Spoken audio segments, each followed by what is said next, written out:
ഡൽഹിയിൽ നിന്ന് ട്രിവാൻഡ്രത്ത് ഞങ്ങളുടെ നാട്ടിലെത്തിയ ഉടനെ സദ്യ കഴിക്കാൻ ഒരു അവസരം കിട്ടി കേട്ടോ. അയൽവക്കത്തൊരു കല്യാണം ഉണ്ടായിരുന്നു. അങ്ങനെ ഞാൻ, എൻ്റെ അമ്മ, പപ്പ, എൻ്റെ സഹോദരൻ്റെ വൈഫ്, ഞങ്ങളുടെ പിള്ളേർ, ഞങ്ങൾ ഇത്രയും പേരായിട്ട് സദ്യ കഴിക്കാൻ പോയി, കല്യാണ സദ്യ.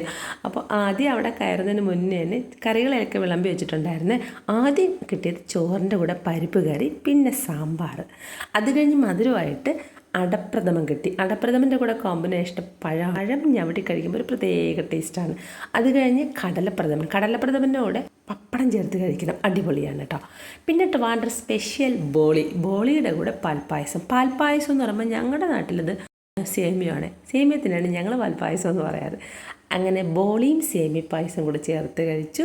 പിന്നെ അടുത്ത സ്റ്റെപ്പ് ചോറ് വരും. കുറച്ച് ചോറും അതിൻ്റെ കൂടെ പുളിശ്ശേരിയും ചോറും ചേർത്ത് കഴിച്ച ഉടനെ തന്നെ രസവും മോരും ഞാനിങ്ങനെ കയ്യിൽ വാങ്ങിച്ചാണ് കുടിക്കാറ്. ചോറിൻ്റെ കൂടെയും കഴിക്കാം. അങ്ങനെ സദ്യ കഴിഞ്ഞു. ലാസ്റ്റ് സ്വസ്ഥമായിട്ടിരുന്ന് കഴിച്ചപ്പോൾ തന്നെ എല്ലാവരും പോയിട്ട് ബാക്കി ഞങ്ങളായി.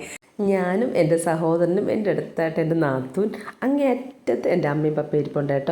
കഴിച്ചു കഴിഞ്ഞുകൊണ്ട് പിള്ളേർ കളിക്കാൻ വേണ്ടി പോയിട്ടോ. ഞങ്ങൾ അവിടെ നിന്ന് സ്വസ്ഥമായിട്ട് കഴിച്ച് എണീറ്റു. നാട്ടിൽ വന്ന് ആദ്യ ദിവസം തന്നെ സദ്യ കഴിക്കാൻ പറ്റിയ സന്തോഷത്തിലാണ്. ചെക്കനെയും പെണ്ണിനെയും കാണാൻ വേണ്ടിയിട്ടായിരുന്നേ ഹാളിലിട്ട് പോയത്. അവിടെ പോയിട്ട് ഞാനും എൻ്റെ നാത്തനും അമ്മയായിട്ട് കുറച്ച് ഫോട്ടോസൊക്കെ ഇങ്ങനെ എടുത്തു. മക്കളെ താഴത്തെ പാർക്കിൽ നിന്ന് കളിക്കുന്നുണ്ടായിരുന്നേ. ഇപ്രാവശ്യം പോയിട്ട് സദ്യ കഴിക്കാൻ പറ്റിയില്ല. ഒരുപാട് സന്തോഷത്തിലായിരുന്നു ഞാൻ. Thank you for watching.